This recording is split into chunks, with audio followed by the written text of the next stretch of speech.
8절부터 11절, 요한계시록 2장 8절부터 11절까지 한 절씩 교독합니다.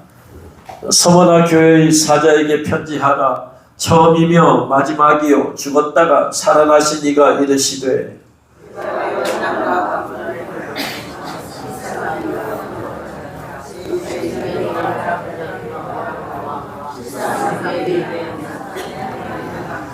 너는 장차 받을 고난을 두려워하지 말라. 볼지어다 마귀가 장차 너희 가운데에서 몇 사람을 옥에 던져 시험을 받게 하리니 너희가 10일 동안 환난을 받으리라. 내가 죽도록 충성하라. 그리하면 내가 생명의 관을 내게 주리라.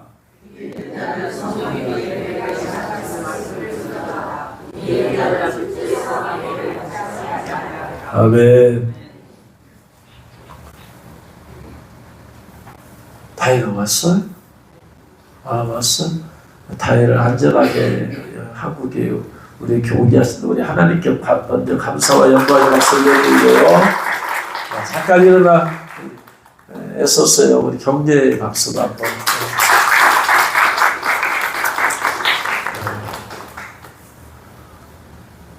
1년에 11조를 설교제에 가서 드려야 되겠다는 마음, 그 마음으로 가게 되었다는 얘기 듣고 제가 감동이 돼. 그렇구나. 시간의 11조, 물질의 11조만이 아니고 시간의 11조도 드리는 것이 대단히 중요하겠다. 만일 성도 예수 그리스도 그 몰몬교라고 하는 그들 보면은 젊은이들이 외국산에 많이 와 있잖아요. 그들은 이단인데도 그렇게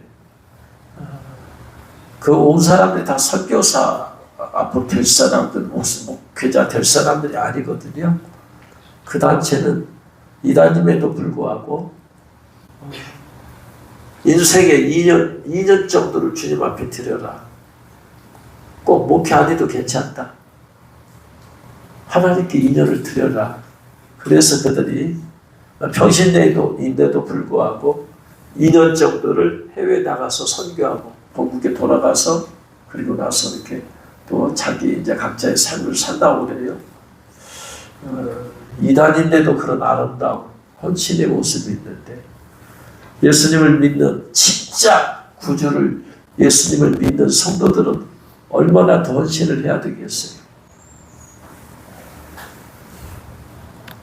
일생에 있어서 2년은 11조가 안 되긴 하지만 그래도 젊은 날에 주님을 위해서 헌신한다는 것은 대단히 중요한 거예요. 모든 삶을 내려놓고 주님 앞에 내가 2년 헌신하겠다. 여러분, 우리 모든 젊은이들 뿐만 아니라 우리 장녀분들도 하나님 앞에 시간을 몸을 들여서 시간과 몸을 들여서 주님의 복음을 위해서 헌신하는 주님께서 귀히 받으시는 줄로 믿으시기 바랍니다. 그래서 선교회문은 얼마든지 열려져 있으니까 얼마든지 그렇게 주님 앞에 시간 들여서 몸을 들여서 물질 들여서 영혼을 구원하는 일에 여러분이 가장 힘쓰시길 간절히 바랍니다. 오늘은 아시아 7교회 가운데 두 번째 교회 서머나 교회에 대해서 지난번에 에베소 교회 말씀을 드렸는데 에베소 교회는 나중에 제일 마지막에 한 번 더 제가 말씀을 더 정확하게 드려야 되겠습니다. 오늘은 서머나 교회입니다. 서머나. 이 아시아 7교회는 전부 다 지금의 튀르키아에 있다고 그랬어요. 튀르키아에 있다. 그래서 서머나 이 도시는 튀르키예 서쪽 지역에 있습니다. 에베소에서 약 50km 정도 위쪽에 북쪽으로 있습니다. 이 서머나라는 도시는 그 당시 소아시아 지역에서 두 번째로 큰 도시라고 합니다. 그 당시 인구는 약 30만 명 정도 되는데 무역이 발달한 항구 도시라서 무역이 발달했으니까 경제적으로 많이 유택하겠죠. 그 다음에 아름다운 항구 도시입니다. 그래서 지금은 터키의 이즈미르라고 하는 도시가 바로 옛날에 서머나 교회가 있던 곳이죠. 서머나라는 말은 쓰다라는 의미라고 합니다. 쓰다라는 것은 성경에서 고통, 고난을 말하죠. 주님의 쓴 잔을 네가 마실 수 있느냐. 그런 복음성이 있잖아요. 주님의 쓴 잔. 쓰다는 고통, 고난. 하나님 말씀을 먹을 때는 달았는데 속에서는 쓰다. 먹을 때 말씀은 은혜 받을 때는 다 달콤한 말씀처럼 들리지만 그렇게 들어와서 내 안에 들어오지만 내가 그 말씀의 열매를 맺을 때는 반드시 쉽게 열매 맺혀지는 거 아니다. 때로는 인내를 해야 되고 고난을 통과해야 되고 그래야지 열매를 맺을 수 있다. 그래서 쓰다라는 것은 고난을 상징하는 의미이죠. 서머나라는 말 속에 미르라는 말이 유향이거든요. 유향이라는 의미가 미르가 들어가 있어서 이 도시는 향료 수출지로도 유명하죠. 그래, 여러분이 잘 아시는 시인 호머라는 사람이 태어난 곳이 바로 서머나입니다. 그런데 서머나는 로마 황제 숭배가 아주 강했던 도시입니다. 로마 황제를 신격화한 신전이 세워진 곳이죠.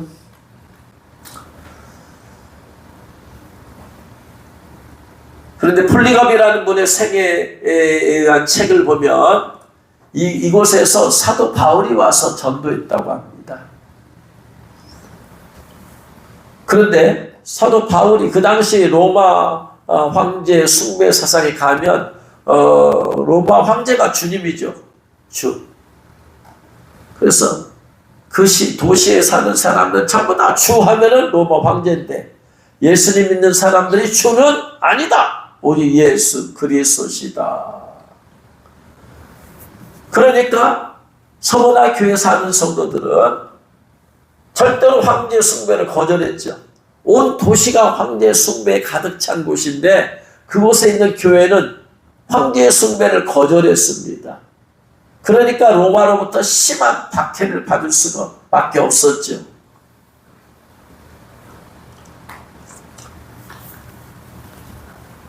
그래서 그들은 로마로부터 예를 들어서 공직으로 직장을 얻으려고 한다.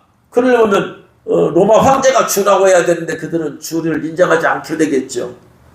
결국 뭐예요? 그러면 직업을 공직으로 나갈 수 있는 직업을 얻을 수가 없죠. 그러니까 그들은 결국은 직장을 얻을 수가 없다. 요즘 말하면 이슬람권에서 이슬람의 나라 자체가 이슬람인데 예수를 믿는다. 그러면은 이슬람에서 사회에서 완전히 격이될 수밖에 없잖아요. 거부를 당할 수밖에 없잖아요. 예수 믿는 것이 드러나게 되어지면 사회 자체에서 그 민족 자체, 나라 자체가 이슬람인데 예수 그리스도 믿는 것 때문에 그곳에서 거부당해야만 될 것이고 거부당하면 그들이 할 수 있는 일이 뭐가 있겠어요? 직장을 가질 수가 없죠. 그러면 결과적으로 어떻게 돼요? 가난할 수밖에 없다라는 거죠. 그래서 서머나 교회 성도들이 바로 서머나라는 도시 자체는 부유한 도시다. 아름답고 부유한 도시지만 그 자체가 로마 황제 숭배가 강했던데 그걸 거부하고 오직 예수 그리스도만이 주다. 그렇기 때문에 그들은 직업을 가질 수 없고 거부를 당하고 거절을 당하고 그러니까 박해를 받을 수밖에 없겠죠. 또 박해를 받는 것뿐만 아니고 직업을 가질 수가 없으니까 물질적으로 가난할 수밖에 없었죠. 또 서머나 지방에 유대인들이 또 많이 살았다고 합니다. 근데 그 유대인들이 또 예수 그리스도를 주로 섬기지 않죠. 여호와 하나님을 주로 섬긴다 이 말이에요. 그러니까 이 서머나에 사는 성도들은 유대인들부터 또 박해를 받았죠. 서머나에 사는 유대인 그 유대인들, 예수 믿은 유대인들은 자기 동족들로부터 또 핍박을 받게 되어지고 거부를 당하게 되어지죠. 그 당시에는 상업협동조합이 있었는데, 길드라고 하는 상업협동조합이 있었는데, 이들은 예수 그리스도가 주다는 이것만으로 상업협동조합에 가입이 불가되어지고, 그러니까 사업을 해도 안 되는 것이고, 공직의 진출도 불가하고, 그러니까 어떻게 되겠어요? 박해, 외부로부터는 로마로부터 박해가 있을 수밖에 없고, 그래서 물질적으로 어려울 수밖에 없다. 그래서 2장 9절에서 그렇게 말하는 거예요. 내가 네 환난과 궁핍을 알거니와. 로마 황제를 숭배하는 사람들로부터 환난을 받고 있어요. 핍박을 받고 있어요. 특별히 그 당시에는 로마 황제들이 기독교를 박해했죠. 유대인들도 박해했죠. 로마 황제들이. 왜냐하니 로마는 다신 사상입니다. 신들이 많죠. 그리스 로마 신화 보면 제우스 신 뭐 하면서 많이 있잖아요. 다신 사상이에요. 그런데 유대교는 유일신 사상이에요. 여호와 하나님이에요. 게다가 또 기독교에는 예수 그리스도예요. 오직 예수 그리스도. 그러니까 유대인이나 기독교인이나 그 당시는 핍박을 받을 수밖에 없다. 게다가 또 예수님 믿는 사람들은 유대인 같은 동족이면서도 유대인들로부터 또 핍박을 받고 박해를 받을 수밖에 없다. 그래서 그 당시가 AD 54년부터 68년까지 네로 황제가 기독교를 핍박했죠. 69년부터 81년까지 베스파시아누스와 티투스가 핍박하죠. 그 다음에 도미티아누스가 81년부터 96년까지 또 핍박합니다. 황제 숭배를 강요하죠. 도미티아누스, 사도 요한이 요한계시록을 썼을 때 황제가 도미티아누스예요. 그래서 계속해서 네로 황제, 베스파시아누스, 에와 티투스, 도미티아누스, 그리고 그 다음 황제 하드리아누스까지 해서 계속해서 핍박을 받고 있는 중이에요. 하루아침에 핍박이 끝나는 게 아니고 언제 끝날지 모르는, 어쩌면 죽어야지 핍박이 끝나는 상황이지. 고난이 죽어야만, 이 땅에서 죽어야 고난이 끝나. 사회적인 고난은 안 끝나. 개인적인 고난이 끝날 수가 없어요. 로마가 지배하고 있으니까. 또 로마가 지배하는 곳에서는 전부 다 황제 숭배 사상이 전파되는데 그걸 거부하니까 계속해서 고난을 받을 수밖에 없죠. 이 고난이 그러면 그 당시 성도들의 고난이 끝나는 기간은 역사적으로 볼 때 언제 있었는지 아무도 모른다. 캄캄하다. 캄캄해. 그래서 개인적으로 고난을 끝나는 유일한 방법은 죽는 수밖에 없다. 선교를 하든지 해서 이 땅을 벗어났을 때 그것에서 자유케 된다. 그래서 환난과 궁핍을 알거니와 주님이 알고 있어요. 로마 황제들로 인해서 고통받는 것도 알고 있어요. 황제를 거부하는 것 때문에 수많은 사람이 성도들이 죽고 또 죽고 죽고 또 죽고 순교.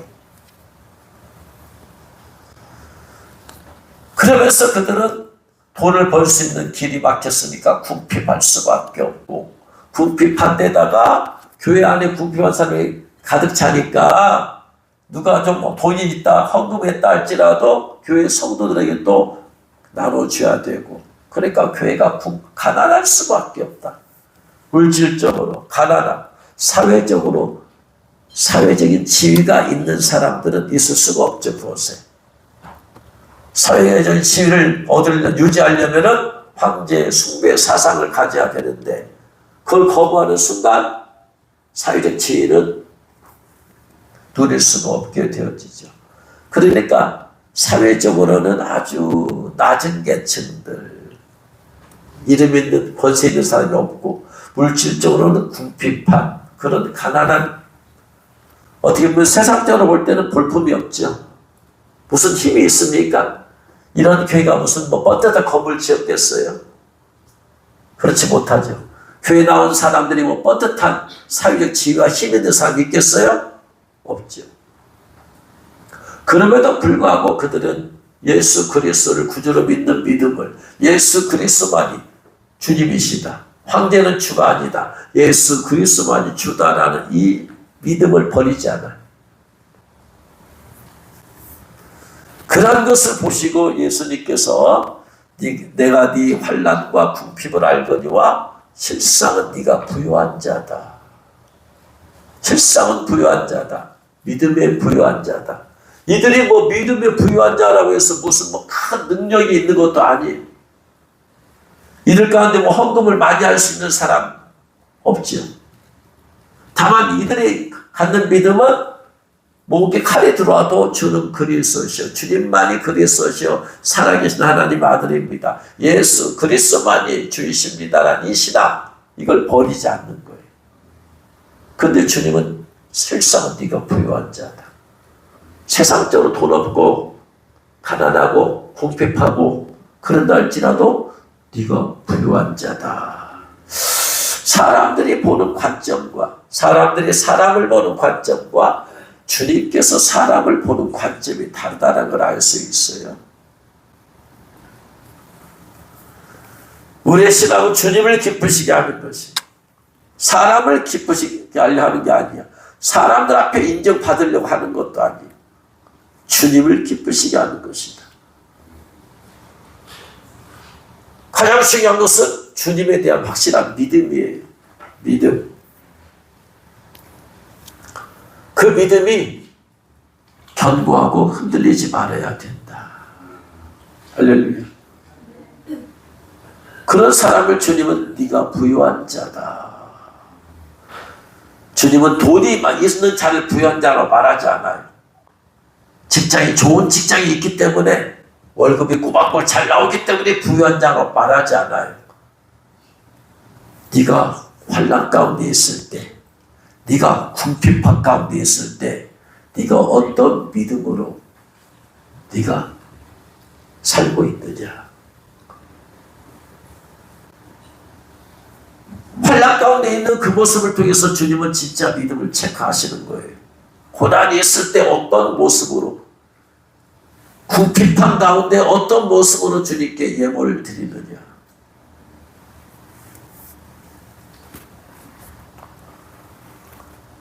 어떤 사람은 사람들에게 쓰는 돈은 아깝지 않아. 근데 주님께 드리는 헌금은 아까워. 인색해.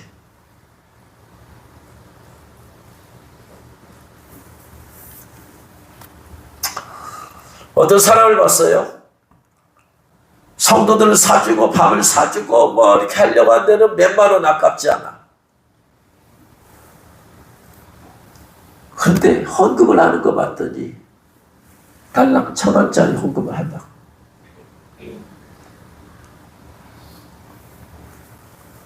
이신지 목사님 모시고 집회를 하는데 나중에 헌금을 결수한데 보니까 사람에게 쓴 건 몇만 원씩 쓰는데 헌금 봉투에 1,000원짜리 하나 들어있어. 야, 차라리 사람들한테 못 사줘도 하나님께 드리는 걸 먼저 해야 되잖아. 자기 이름이 나타나는 것은 돈을 많이 써. 자기가 인정받기 위해서. 하나님께 드리는 것은 1,000원짜리 하나를 집어넣는 거. 물론 정말 과부의 두랩돈 같으면 그 1,000원도 귀하죠. 문제는 뭐냐? 다른 사람이 돈 쓸 돈이 몇만 원이 있다 이 말이야. 그러면서 하나님께 드리는 건 어떻게 1,000원짜리 하나를 드리느냐. 문제가 있죠.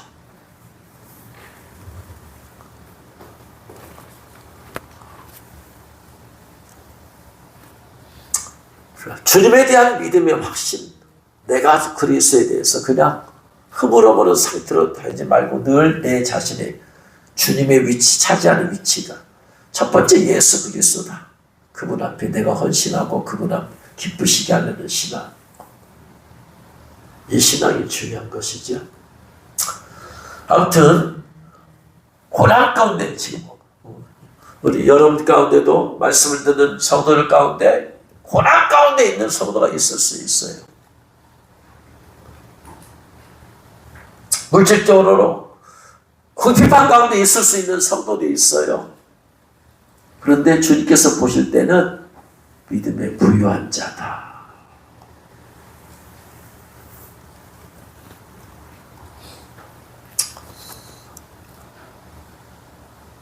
지난번에 기포의 신부단장 집회를 갔을 때 제가 전번에 한번 말씀을 드렸을 거예요. 전주에서 어느 날 어떤 분이 모르는 분이 전화 왔다고 했잖아요. 전화 왔는데 서울에 사시는 집사님인데 전주에 엄마가 요양본이 있어가지고 저를 가서 엄마 기도 좀 해달라고 했다. 그 집사님 있잖아요. 그래서 어머니 기도해주기 위해서 용접시키고 했는데 그러면서 이제 그 집사님 기도해 줄 때 성령께서 하시는 말씀이 뭐냐면 너를 통해서 내가 많은 사람을 내게로 이끌 것이다. 그래서 그분을 통해서 많은 사람이 주님께로 이렇게 인도될 거라고 이렇게 주님 말씀을 해주셨어요. 그래서 그대로 말했는데 그 다음 집회 때부터 그분이 집회에 참석하는데 서울에 참석하고 기포에 참석을 해요. 계속해서 와. 오실 때마다 자기 혼자 오지 않아. 서울에 올 때는 아는 권사님 모시고 와요. 태워가지고 와. 서울에서 집회를 하는데 처음에 막 기도를 하고 이제 인 집회를 하면서 인 기도를 하는데 기도하며 다니는데 같이 두 분이 왔잖아요. 근데 그 권사님이 먼저 일을 받아버렸네. 그 권사님은 예전에 사모님이었었대. 근데 목사님이 일찍 소천해가지고 이제 그 목회는 끝나고 이제 그래서 교회에서 권사님 직분 받아서 이렇게 섬기는데 벌써 그 모시고 오신 집사님은 인도 못 받았는데 모시고 권사님 일을 먼저 받아버렸네. 이게 제가 당황이 되는 거예요. 이제 말도 못하고 지금 안수하고 다니는데 주님은 그분을 일을 쳐주시는 거예요. 그래서 야 이거 잘못하면 시험 들겠다 이 집사님. 자기가 모시고 왔는데 자기는 인도 못 받았는데 권사님 임 받고 가버리세요. 그럼 어떻게 되겠어요? 상처받을 거 아니야. 고민되더라고요. 그 말씀 전하기 전에 이제 막 임 받도록 기도하고 하면서 그때 일을 받아버렸는데 그래서 안 되겠다 이거. 말씀을 전하고 나서 다시 한번 또 임 받는 또 기도를 하자고 해서 막 여러 가지 기도를 시키고 막 기도를 시켰어요. 주님, 그러면서 제가 기도하면서 주님, 저 집사님 오늘 안 받으면 시험 들 것 같은데요. 지금 어떻게 합니까? 일을 좀 받아야 될 텐데. 그랬더니 다행히 마지막 기도할 때 주님께서 일을 쳐주셨어요. 집사님. 그래서 다행히 두 분 다 일을 받았거든요. 그 다음에 이제 기포 집회를 냈잖아요. 기포 집회 했는데 그분이 또 이번에 다른 분 모시고 왔어요. 다른 분을 모시고 왔어. 그래가지고 또 막 기도하는데 인 받은 지 얼마 안 됐기 때문에 바로 예복 입기는 어렵잖아요. 그래서 그 집사님 예복 못 입었어요. 근데 모시고 온 집사님 또 한 성도가 있는데 그분 성도는 가서 인을 받았어요. 인을 받았는데 인 받기 전에 주님이 이미 이 자매는 예복 입었대요.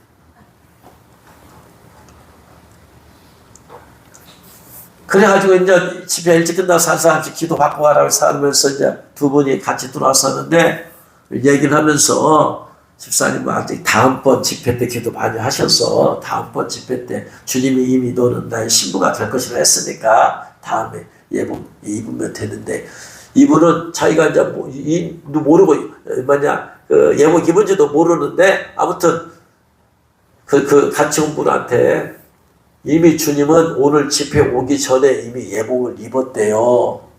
얘기를 해줬어요. 그랬더니 그분이 얼마 전에 저하고 개인적으로 이렇게 통화하면서 같이 기도 시간을 가졌거든요. 그분이 어떤 분이냐면 엄마가 집안이 불교인데 어머니가 예수님이 믿었어요. 그래가지고 사고를 당해가지고 뇌출혈 당하고 한번 설교에서 얘기했을 거예요. 넘어져가지고 뼈를 다치고 그래서 한 30년 거의 30년 동안 들어누워 있는. 그러니까 이 딸은 그 어머니 때문에 어머니 병 간호원이라고 20대 때부터 30년을 어머니를 돌보고 있는 거야. 그러니까 어디 돌아다니도 못하고 30년을 어머니 집에 있으면서 병가를 하면서 있었으니 그의 나이가 벌써 50이 되어버렸어요. 결혼도 못하고 남자 만나는 것부터 연애도 못하고 다 지나가 버렸어. 집안에서 두 사람이 예수를 믿어. 그러니까 그가 할 수 있는 것은 뭐냐면 기도밖에 없어요. 집에서 기도하고.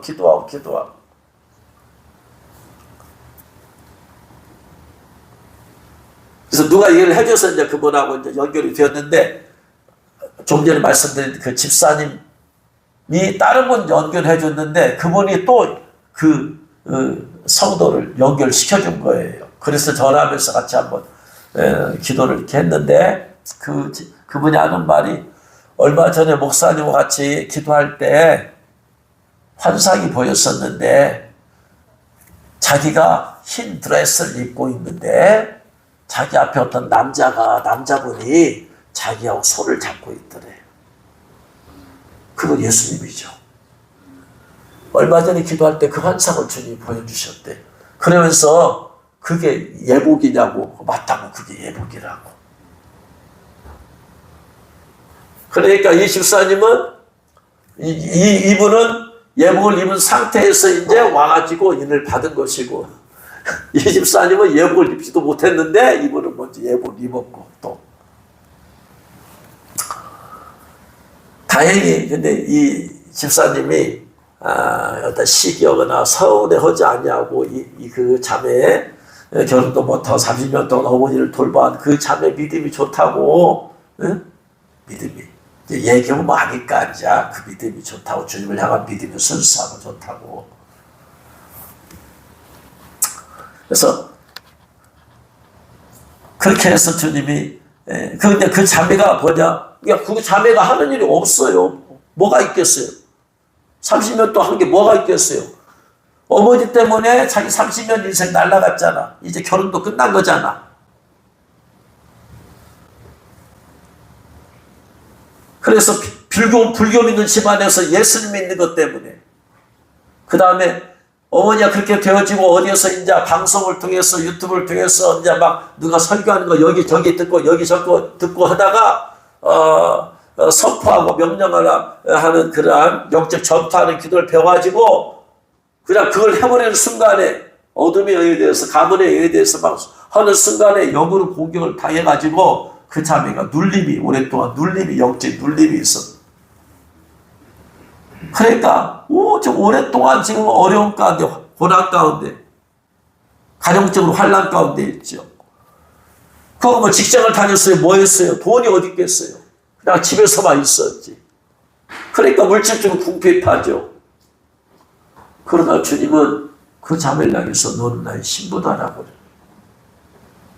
그럼 그 자매가 졸면서 한 게 큰 거 없잖아요. 주님을 그냥 어머니 돌보면서 그 기도하고. 그래서 그 자매하고 같이 기도하는데 성령께서 내가 너의 입을 통해서 말할 테니까 말해라.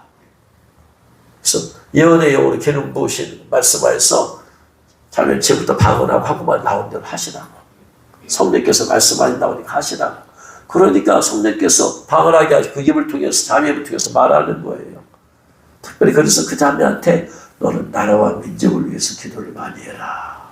나라와 민족을 위해서 기도해라. 주님 보실 때 나라와 민족을 위해서 기도를 많이 해야 될 영적인 상황이다.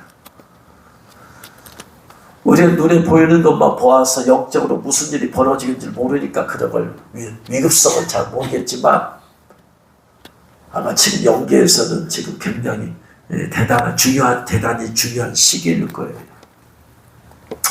그래서 나라와 민족을 위해서 많이 기도해라. 그게 그가 주님께 드릴 수 있는 것은 뭐가 있어요?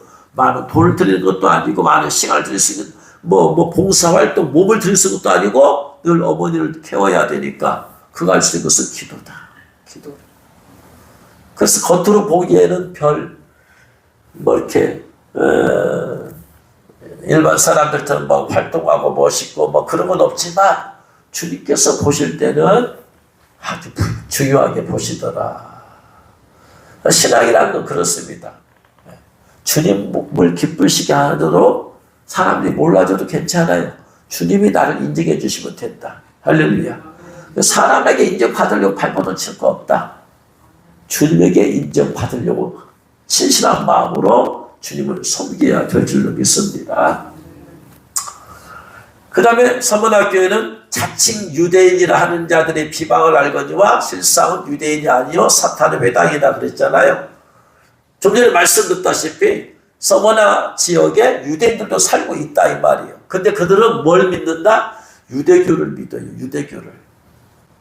구약의 모세 율법을 믿는 거죠. 그러니까 구약의 모세 율법을 믿는 자들의 특징이 뭐냐? 우리는 하나님의 선민이다. 우리는 선민이다. 택한 족속이다. 우리는. 자부심이 강하죠. 우리는 아브라함의 자손이다. 그런데 서문학교에 사오는 성도들은 하나님을 넘어서 하나님의 아들 예수 그리스도를 믿어야 된다고 하니까 유대인들이 어떻게 되겠어요? 예수 안 믿는 유대인들이 저것을 가만히 둬야 되겠어요? 그러면 안 되겠죠. 그러니까 유대인들이 이제 자칭 유대인이다. 우리가 아브라함의 자손이다. 우리가 아브라함의 자손이야. 그래서 예수님 믿는 사람들을 비방하죠. 비방하고 저들을 고발하고 어떻게든 왜? 예수 그리스도 믿는 사람이 늘어나면 늘어날수록 유대교를 믿는 사람에서 예수 믿는 사람 넘어가면 넘어갈수록 유대교를 믿는 사람의 숫자가 줄어들 거 아니에요. 그러니까 그거 막아야 되지. 막으려면 어떻게 해야 돼요? 비방해야 되죠. 비방해야 돼. 예를 들어서 초대교회 성도들은 성찬식 하잖아요. 예수님의 피를 마시고 예수님의 몸이 떡을 먹고 이걸 모함하는 거죠. 피를 마신다? 그래서 저들은 피를 마신대야. 살을 먹는대야. 그렇게 퍼뜨리면서 저들은 식인 종족이야. 예수 믿는 것들은 피를 마신대야. 살을 먹는대야. 영적인 의미를 곡해하게 만들어서 비방하게 되죠. 그래서 그 비방이 바로 그거예요. 유대인들이 예수님 믿는 사람들을 비방하고. 근데 주님께서 말씀하시기를 실상은 유대인 아니다. 왜?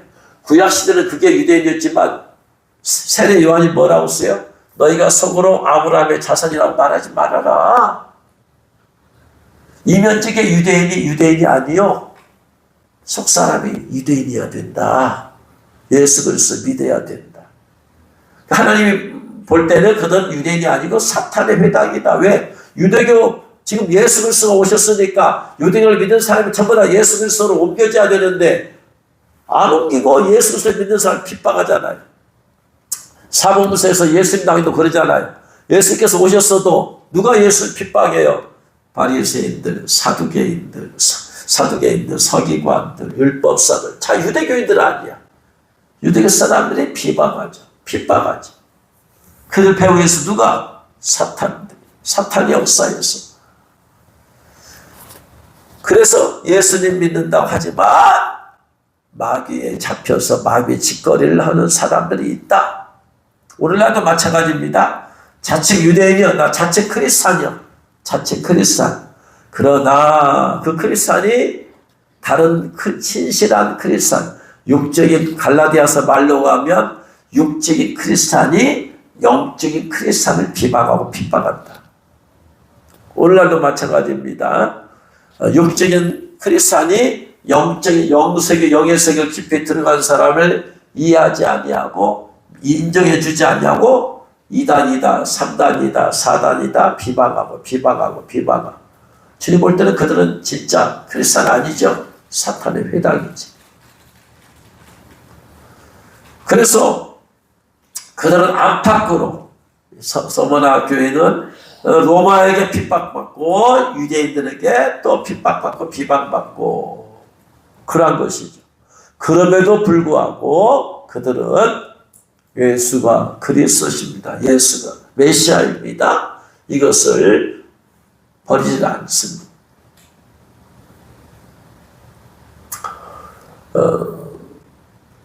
이 서머나 교회 얘기를 할 때에 빼놓을 수 없는 분이 있습니다. 빼놓을 수 없는 얘기가 있는데 근데 10절 말씀 보니까 너는 장차 받을 고난을 두려워하지 말라.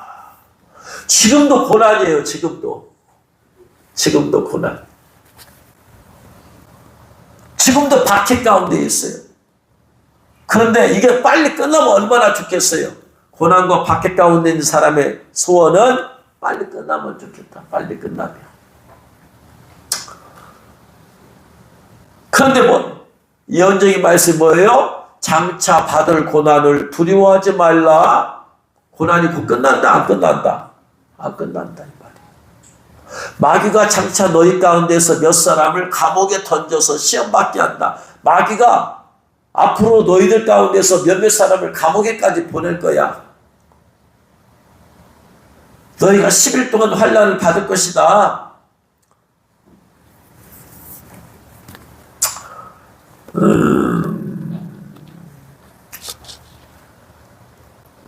얼마 전부터 이렇게 일주일에 한두 번씩 이렇게 전화 와서 기도받는 분이 계신데, 어머니와 딸인데,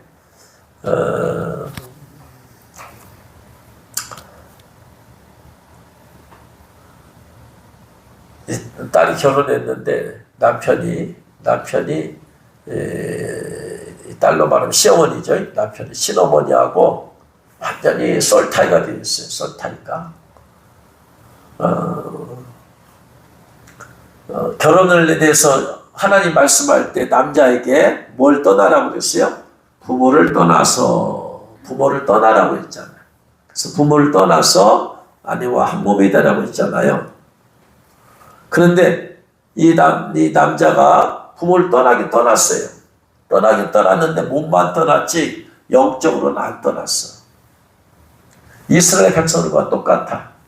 이스라엘 백성들이 출애굽을 했는데 몸은 출애굽했어요. 근데 마음은 여전히 애굽에 머물러 있어. 이게 영적으로 안 떠난 거야 지금. 힘들고 어려울 때마다 뭘 생각해요? 애굽에서 그때는 파도 먹고 부추도 먹고 고기도 먹고 했는데 이게 안 떠난 거지. 분리가 안 되고 영적으로. 그러니까 힘만 들면 애굽으로 돌아가자. 그래서 결혼이라는 것은 몸만 떠나는 게 아니에요. 지역만 떠나는 게 아니고 영적으로 완전히 분리돼야 된다. 그래야지 아내와 하나가 되는데 이 남편이 어머니와 솔타이가 아주 강력해요. 어머니와 솔타이가 강력한 것은 어떤 경우냐? 아버지가 안 계시느냐? 아버지가 안 계신 사람도 어머니와 솔타이 강할 수 있지만 아버지가 계셔요. 남편이 있어, 이 어머니가. 남편이 있는데 남편이 남편 역할을 못해. 그러면 이 어머니는 남편을 의지할 수가 없죠. 의지할 수가 없으니까 누굴 의지하느냐? 자식을 아들을 의지하는 거예요. 남편의 의지가 안 되니까. 집안일에 문제 있으면 남편하고 상의를 해야 되는데 남편이 그런 역할을 못하니까 아들하고 상의를 하고. 이게 있어 솔타이가. 소이라는 정신이에요. 혼이 하나로 묶여졌어 이게. 자, 결혼을 했어요. 이제 몸은 떠났어요. 떠나있지만 여전히 솔타이는 묶여져 있어요. 그래서 고부간의 갈등은 여기서 나타나. 솔타이 때문에 나타나. 남편과 어머니가 솔타이로 묶여져 있으면 고부간의 갈등이 생긴다. 엄마가 안 놔줘요. 자식을. 놔줘서 니들 알아서 살아라 해야 되는데 잡고 있어 아들을. 뭔 일 있으면 아들 부르고. 아들은 거기에 자기도 모르게 익숙해져 있으니까 뭔 일 있으면 아내와 사냐고 뭐 해야 되는데 엄마한테 물어보고 엄마한테 물어보고 집에 일 있으면 훨씬 많으면 엄마한테 갔다 오고 그러니까 아내와 하나가 될 수가 없죠. 그런 사람이, 그런 시어머니가 며느리를 달가워하지 않겠죠. 그러니까 며느리를 안 좋아하니까 그 아들도 자기 아내를 안 좋아하는 거죠. 이것 때문에 집회 왔다가 이제 그런 상담을 하게 되어지는데, 이거 끊어져야 되죠. 남편 회개해야 되고 끊어져야 됩니다. 그래서 이거 끊어져야 됩니다. 그래서 금식기도 좀 하세요.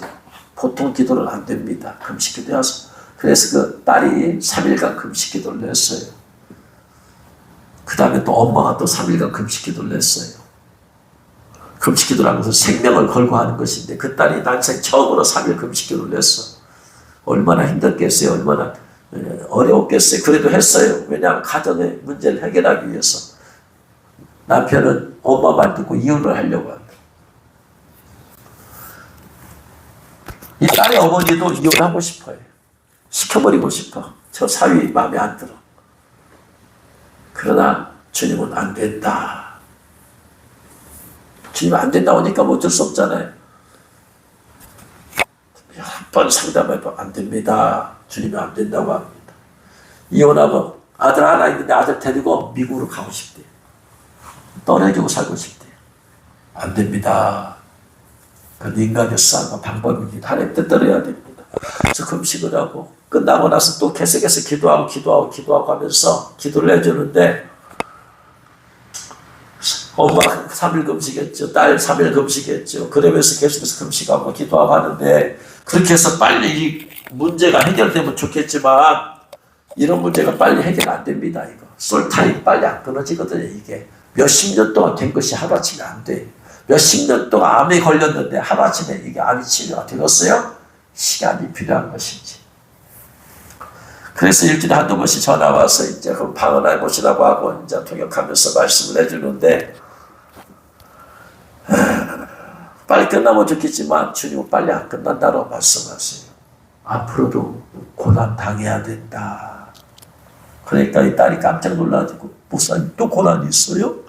지금 그것만도 나 죽었는데 또 고난이, 뭔 또 고난이 있어요? 겁이 들려가지고, 내가 이것만도 지금 죽지 못해 사는데 지금 상황에 무슨 또 고난이 있어요? 겁먹어가지고. 그래서 아니, 그게 아니고 또 다른 고난이 오는 게 아니고 이 문제가 해결될 때까지 시간이 필요합니다. 주님은 시간이 필요하대요. 시간이 해결될 때까지 내가 참고 인내하고 견뎌야 되잖아요. 그것이 고난입니다. 당장 남편은 하루아침에 바꿔지지 않습니다. 바꿔지는 과정에서 그 안에서 역사는 마귀가 어떻게 날뛸지 모릅니다. 그 과정을 겪어야 돼요. 겪고 나서 나중에 이것이 끊어져서 문제가 해결됩니다. 기도해서 빨리 문제가 해결되면 얼마나 좋겠어요. 그러나 우리가 기도해도 어려움의 문제가 바로 안 끝나는 것들이 있다, 이 말이에요. 서문학교의 성도들이 얼마나 기도를 했겠어요. 이런 고난 가운데서 믿음을 이길 수 있도록 얼마나 기도했겠어요. 이 고난의 환경에서 벗어나도록 빨리 황제가 죽든지, 네? 어떻게든 그들이 자유케 예수 믿을 수 있도록 얼마나 기도를 많이 했겠어요. 그런데 주님 뭐라고 그래요? 현재 그래서 박해도 있고 궁핍함도 있는데 장차받을 고난이 또 있대요. 빨리 안 끝난다, 이 말이에요. 고난이. 여러분들 가운데 그런 분이 있을 수 있어요. 지금 이런 문제로 어려움을 당하고 있어요. 고난을 당하고 있을 때는 물질적 궁핍을 당하고 있어요. 그래서 날마다 주님 앞에 나가서 기도합니다. 하나님 열어주세요. 길을 열어주세요. 해도, 그래서 내가 지금 그 가운데서 내가 믿음으로 사는 것만도 지금 내가 힘이 드는데, 주님께서 그래 내가 네 기도 들었다 열어주마 하면 얼마나 좋겠어요. 그다음 저는 모르죠. 주님이 이제 각 사람에 따라 사는 것이니까. 근데 어떤 사람에게는 아직 빨리 안 끝난다. 그래요. 오늘 아침에도 그 엄마, 그 딸이 전화 왔는데 주님 말씀이 그거예요. 빨리 안 끝난다. 왜 그러냐가 봤더니 이 고난을 통해서 사실은 또 고난은 문제 해결만이 답이 아니에요. 주님은 이런 걸 통해서 금식 기도하고 지금 그러면서 뭐냐? 이 엄마를 변화시켜 나가는 거예요. 이 딸을 변화시켜 나가는 거야. 이 고난을 통해서. 그래서 딸한테 있어요. 지금 시간이 아주 중요한 때입니다. 당신 남편은 다 막혔어요. 하루도 막혔고 직장도 막혔고 지금 저 직장을 뭐든지 다 안 됩니다. 안 돼. 안 된다고 그랬어요. 안 됩니다. 별짓해도 안 됩니다. 회개할 수밖에 없습니다. 그 남편이 직장에서 자꾸 번고 사직을 하라고 한대요. 그만두라고. 그러니까 죽을 죽이죠, 남편도. 그러니까 이제 본인이 감당이 안 되니까 이제 막 속에서 열불 나면 막 발작을 하고 할 거 아니에요. 근데 두 사람, 하나님의 목적은, 주님의 목적은 그 사람들 신부단장해야 되는데, 신부단장할 수 있도록 속이 안 돼 있어. 내면이 변화가 안 되었어. 엄마 권사님은 나름대로 기도도 하고, 환상도 보여주시고, 헌금도 하고, 헌신도 하는데, 속사람이 변화가 안 되었어.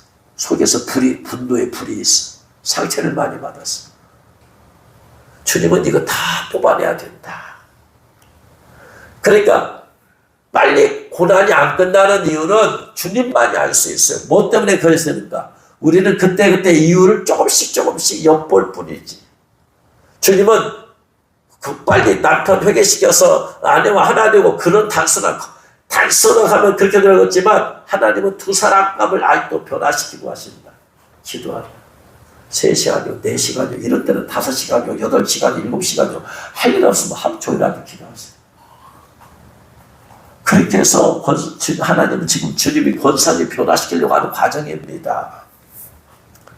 그래서 고난은 해결만의 문제가 아니고 하나님은 고난을 통해서 고난 당하는 사람을 변화시키신다.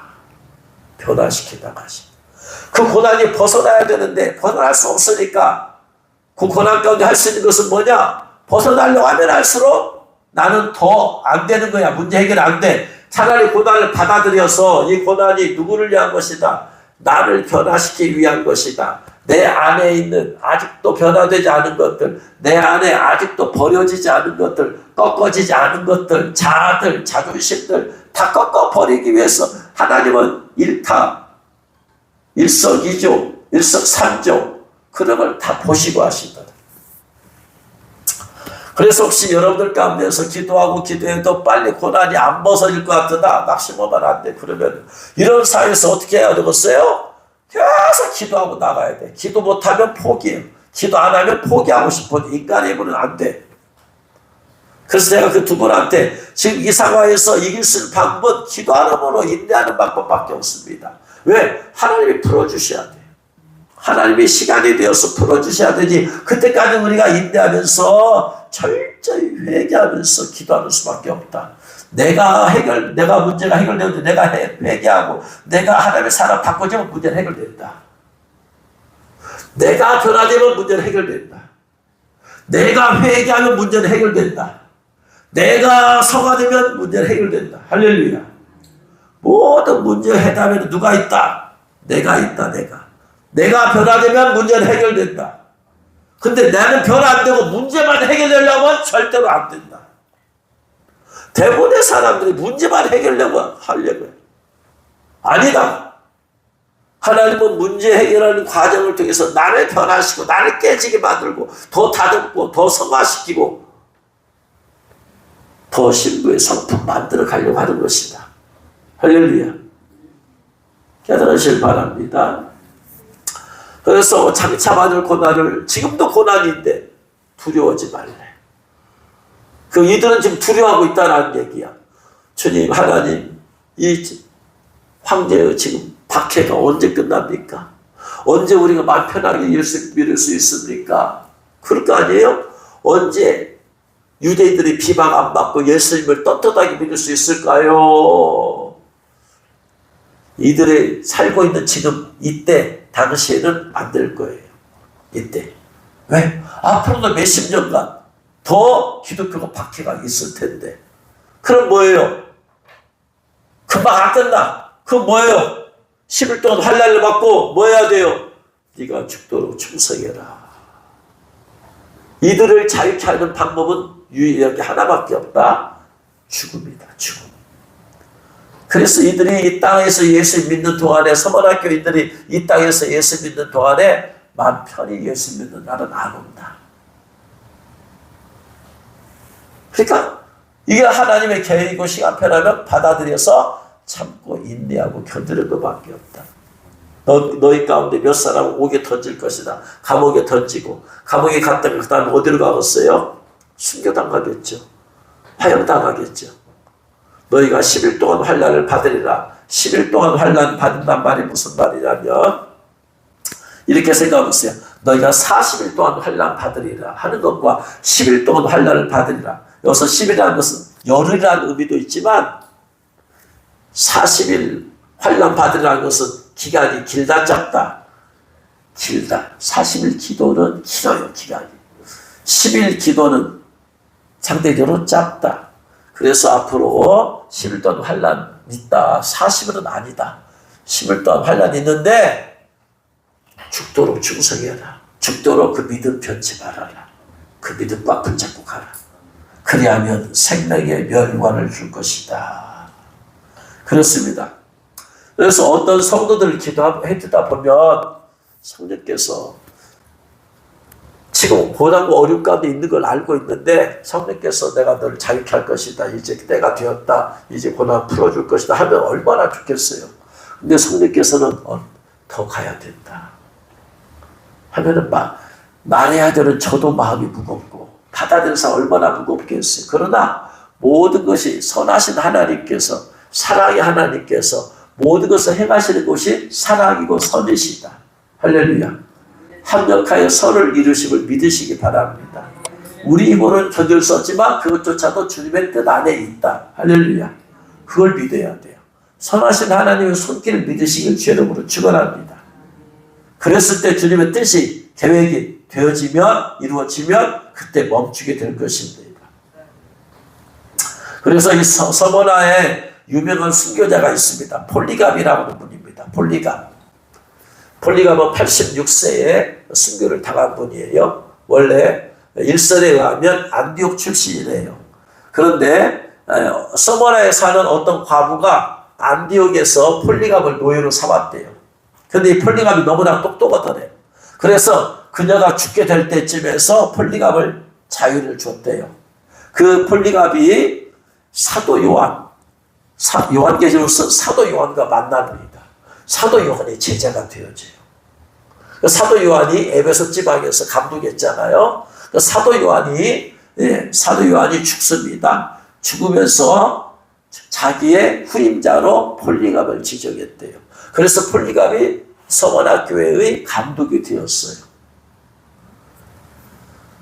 그래가지고 이렇게 신앙생활을 하는데 유대인들이 폴리갑을 비방해가고 그 다음에 고발해가지고 억울하게 없는 것을 만들어내서 폴리갑이 이제 죽게 되었대요. 86세가 되었어요. 그래서 그를 병사들이 잡으러 왔답니다. 잡으러 오니까 폴리갑은 그 병사들에게 잠깐 기다리라고 하고 자기가 식탁을 차려가지고 그 사람들에게 자기를 잡으러 온 군병들에게 식사를 다 대접해. 그리고 한 가지 부탁했다고. 그러니까 그들이 밥을 먹었다. 뭐냐고. 그랬더니 나 1시간만 기도할 수 있는 시간을 달라고. 그러니까 어떻게 해요? 그러시라고. 그래서 폴리갑이 그때부터 기도를 마지막으로 기도를 하더랍니다. 근데 1시간이 지나도 기도가 안 끝난대요. 2시간을 기도하는데 안 끝나더래요. 3시간을 기도하는데 안 끝나더래요. 그걸 로마 병사들이 보고 저렇게 경건한 사람을 우리가 잡으러 왔다니. 근데 어떻게 그들은 명령을 받았으니까. 그래서 결국 기도가 끝나고 나서 이제 잡아서 갔습니다. 그래야 원형 경기장에 끌려왔고 거기서 이제 화형해서 태워 죽이려고 하는데 그때 경기장에서 큰 음성이, 기독교인들만 들을 수 있는 음성이 들리더래요. 폴리갑 강하라, 대장부답게 해가라 하늘의 음성이 기독교인들에게만 들려요. 로마 총독이 86세 노인인데 폴리갑의 말을 합니다. 가볍게 여겼대요. 저렇게 나이 들어가지고.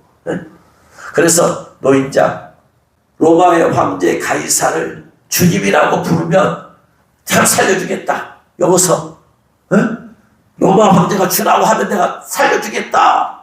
그런데 폴리갑이 이렇게 말을 해요. 내가 86년 동안 그분을 섬겼는데 그분은 한 번도 나를 저버리신 적이 없습니다.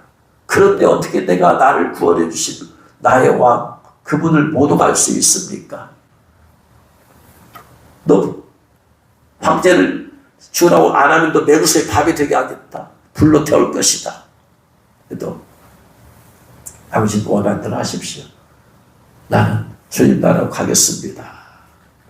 그렇게 가지고 화형대에서 그래가지고 이제 불로 태워 죽였답니다. 그래서 2장 10절에서 너희가 10일 동안 환난을 받으리라. 내가 죽도록 충성하라. 그리하면 내가 생명의 관을 내게 주리라. 결국은 그곳에 감독이었던 폴리갑이 순교를 당하고 그뿐만 아니라 그 교회에 있던 여러 성도들이 이제 순교를 당했겠죠. 그래서 이 서문학 교회는 사회적인 환난, 내부적으로는 궁핍, 물질적으로는 가난, 궁핍한 가운데서도 예수 그리스도를 믿는 신앙을 저버리지 않냐고 그 믿음 죽으면 죽으리라. 그 신앙 고백으로 죽은 사람. 그러니까 주님은 그들에게 어떤 책망도 없어요. 믿음을 지키는 것만으로도 그들은 수많은 기독교인들의 타의 모범이 된 거죠. 예수 믿으려면 저렇게 믿어야 된다. 그래서 예수 그리스도만이 나의 주, 나의 하나님, 나의 구원자이십니다. 그분이 나의 주이십니다. 그 고백으로 함께 수많은 사람이 죽어갔던 교회가 서문학 교회입니다. 이 마지막 시대에 우리가 예수 그리스도에 대한 신앙의 확실함 가운데 거해야 되겠습니다. 세상의 것과 주님 것을 같이 섞어놓지 말아요. 우리 안에 두 가지가 공존합니다. 세상에서 살아야 되니까 세상 것들이 안 들어올 수가 없어요. 그러면 주님을 또 섬겨야 되니까 또 주님의 뜻을 해야 되니까 우리 안에 주님의 것도 들어있는데 자칫 잘못하면 이것이 섞여 있어. 인본주의와 신본주의와 섞여. 자꾸 그래서 여러분의 마음을 자꾸 오염시켜.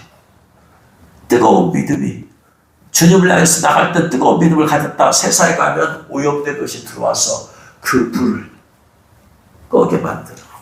여러분 장작에 오염된 것이 다른 게 섞여 있으면 장작불이 활발 타오르겠어요? 안 타오르죠. 불이 약해지죠.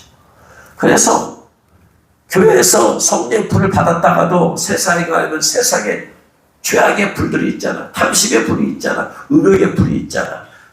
마귀가 죄를 그를 통해서 유혹하잖아. 그러면 성령의 불이 식어지는 거예요. 나도 모르게 믿음이 뜨거운 믿음이 세상에 나가면 미지근한 믿음으로. 대부분이 여기서 뜨거운데 세상에 나가면 라오디가 교회 믿음이 되는 거예요. 이곳에서 받은 불을 세상에서 유지할 수 있도록 하는 방법은 기도에는 다른 이유가 없다. 내 마음을 잘 지켜야 된다. 오직 예수 그리스도만이 나의 생명이시고 구주이시라는 그 믿음, 내가 목이 칼이 들어와도 예수 부인하지 않은 그 믿음을 가지고 교회 안에서 뿐만 아니고 사회에서, 직장에서, 학교에서, 일터에서 어디 가든지 그 신앙으로, 그 편치 않은, 오염되지 않은 그 신앙으로, 오염되지 않은 거룩의 불로 여러분 죄악을 태우시고 어둠의 영을 태우시고 여러분의 정욕을 태우시고 그래서 거룩의 불로 승리하시기를 주의 이름으로 축원합니다. 기도하겠습니다. 말씀 듣는 걸 생각하면서 주님, 고난은 우리 안에 있는 더러워진 오염된 것들을 다 털어버리고 회개하고 씻어내버려서 순수한 믿음의 불, 성령의 불, 거룩의 불로 다시 회복시키려는 그런 하나님의 계획에서 있는 것입니다. 내 안에 그 순수한 믿음의 불만 타오르게 하여 주옵소서. 기도하겠습니다.